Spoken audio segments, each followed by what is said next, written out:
Bonjour, j'espère que vous allez très bien. Aujourd'hui, nous allons parler de quelle est la clé secrète pour réussir son changement professionnel. Je l'ai déjà dit dans d'autres vidéos. Pour moi, la clé secrète, c'est de ne pas oublier la partie personnelle.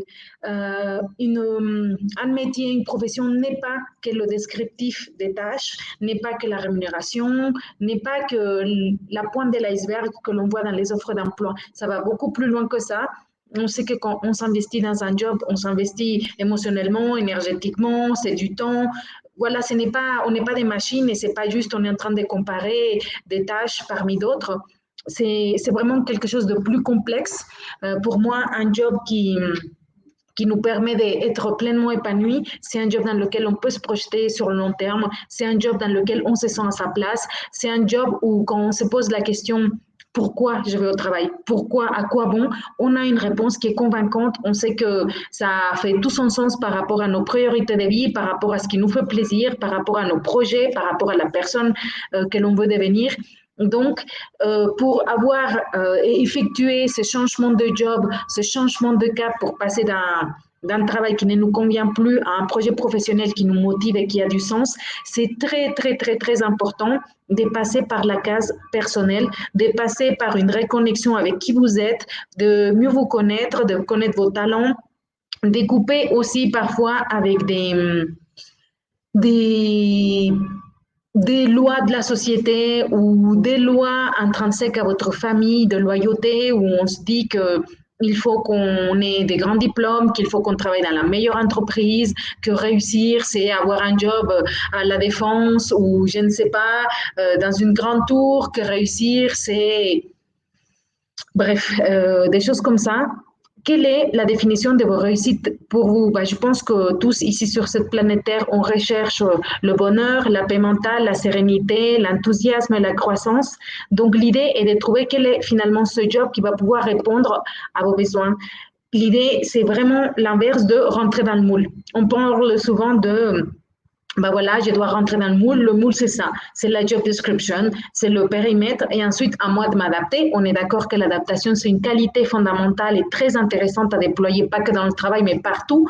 Mais quelle est cette limite entre je m'adapte, je me suradapte à un environnement qui ne me convient plus? À quel moment je perds, ça va paraître peut-être fort, mais à quel moment je perds ma dignité, à quel moment je me trahis, à quel moment je vais à un job qui n'a plus de sens, qui ne me motive plus, où je ne me sens pas à ma place et j'y vais quand même juste pour l'argent ou juste pour je ne sais pas quelle autre raison. Mais bon, tout d'abord, ce n'est pas une fatalité, c'est tout à fait possible de changer de cap, mais c'est important et tout revient encore une fois à soi-même, à arrêter de vivre pour plaire aux autres, pour paraître successful auprès des autres, mais de vraiment revenir à soi et faire quelque chose qui nous plaît et dans lequel on peut s'épanouir.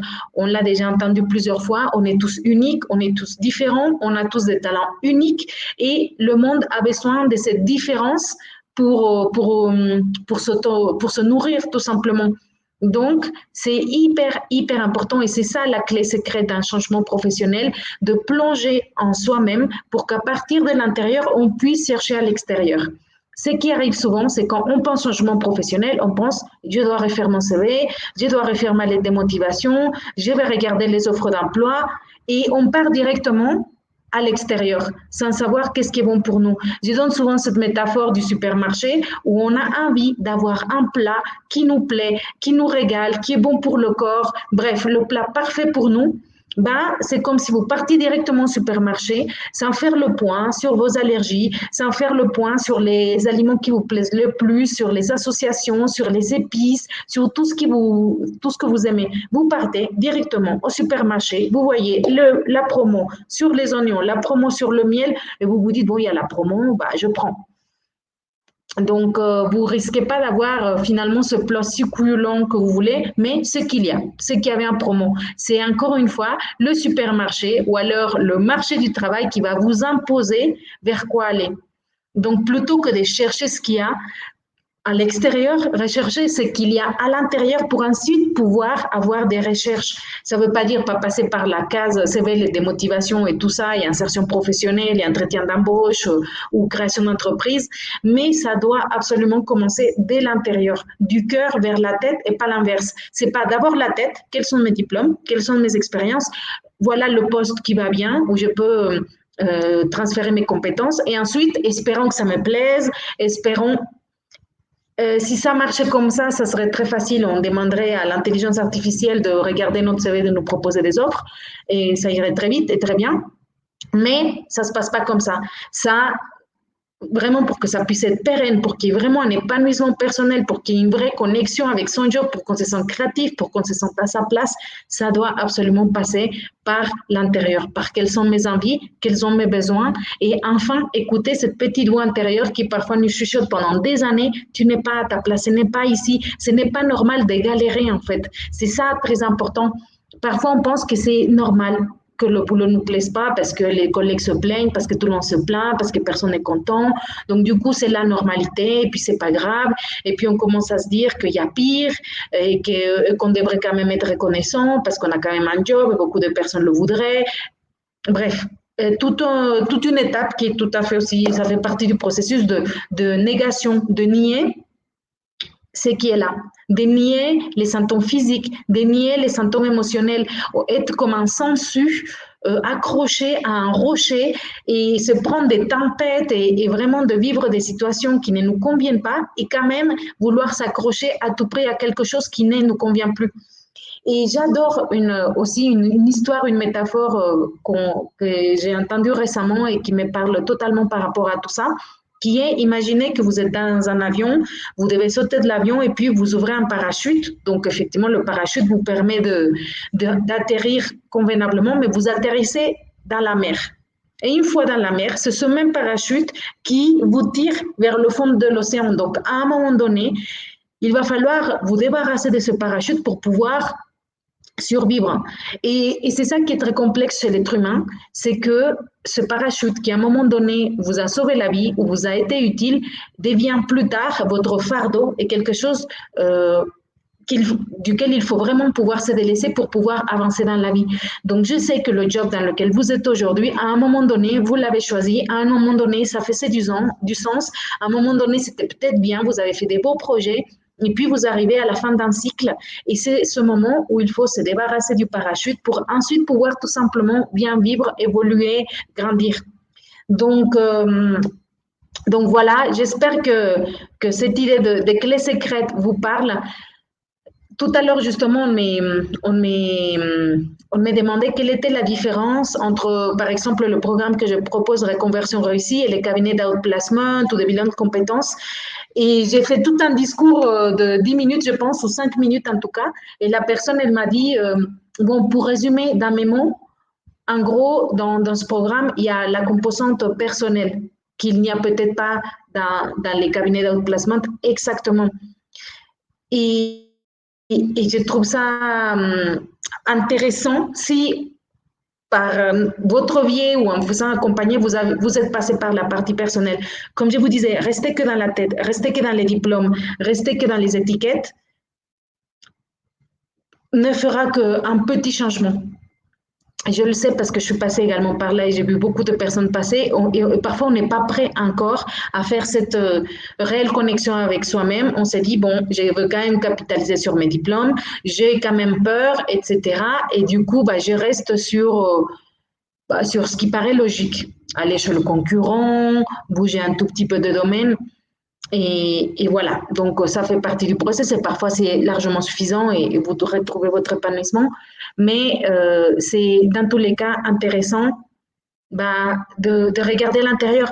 Et il n'y a pas non plus besoin de prendre des années avant de vous faire plaisir.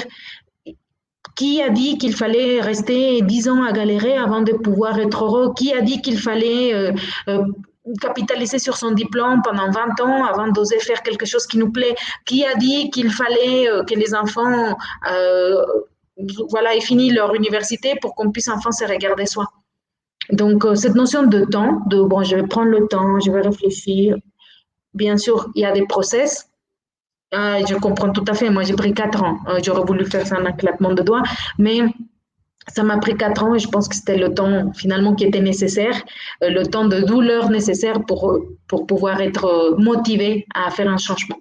Donc voilà, j'espère que tout ce que voilà, je vous partage, vous parle, ça, ce n'est pas tiré d'un livre, c'est tiré de l'expérience personnelle.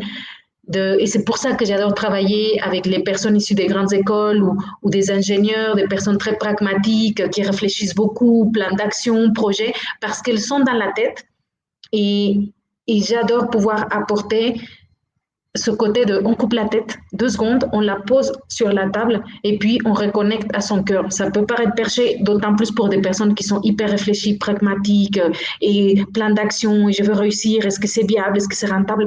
Tout ça, on ne le jette pas à la poubelle, juste on coupe 2 secondes, on le pose sur la table et puis on reconnecte avec qui tu es, avec ce que tu sens, avec ce que tu ressens, avec ton intuition, avec tes ressentis, avec ton corps, avec tes symptômes émotionnels, physiques. C'est pas normal ou c'est pas, voilà, oui, c'est pas normal, c'est pas ce qui est voulu d'aller en burn-out, par exemple. Le burn-out est ça. Et je reste dans ma tête, il faut que j'avance, il faut que je sois professionnelle, il faut que je remplisse mes projets. J'avance, j'avance, j'avance. J'écoute pas mon corps, j'écoute pas mon âme, j'écoute pas rien du tout, juste ce qui doit être fait. Mais on n'est pas des machines. On n'est pas des machines et ça ne se passe pas comme ça. Et si la tête ne veut pas comprendre, le corps lâche pour faire comprendre à la tête qu'il y a quelque chose qui ne tourne pas rond et que ce n'est pas dans le bon sens. Donc si aujourd'hui vous êtes dans une situation de ce type avec des symptômes corporels, émotionnels, bah c'est excellent. Écoutez-les, c'est des messages et ensuite on les écoute et puis on se met en marche, on agit. Et pour agir, je vous invite à me contacter, c'est complètement offert, gratuit, pour un appel de 15 minutes ensemble pour que vous me partagiez quelle est votre situation professionnelle actuelle et moi pouvoir vous aiguiller. Peut-être qu'on pourra travailler ensemble, peut-être que c'est pas du tout pertinent et à ce moment-là, je vous aiguillerai avec beaucoup de plaisir vers des personnes que je peux connaître, des spécialistes, des sites internet, des conseillers, des livres. Bref, en tout cas, vous avez absolument rien à perdre. J'espère que voilà, vous pourrez faire le pas de réserver. Il n'y a vraiment aucun engagement. Mon envie est de pouvoir apporter ma pierre à l'édifice pour vous aider à avoir une vie beaucoup plus épanouissante et sereine, tant professionnellement comme personnellement, parce que on n'est pas le pro ou le perso, on est les deux. Donc, sur ce, je vous souhaite d'excellentes vacances. Il y a des personnes qui partent en vacances là sur la fin de la semaine. Donc, bonnes vacances, bon week-end et à la semaine prochaine pour un nouveau contenu. Ciao, merci beaucoup pour votre confiance et votre écoute. Ciao, ciao.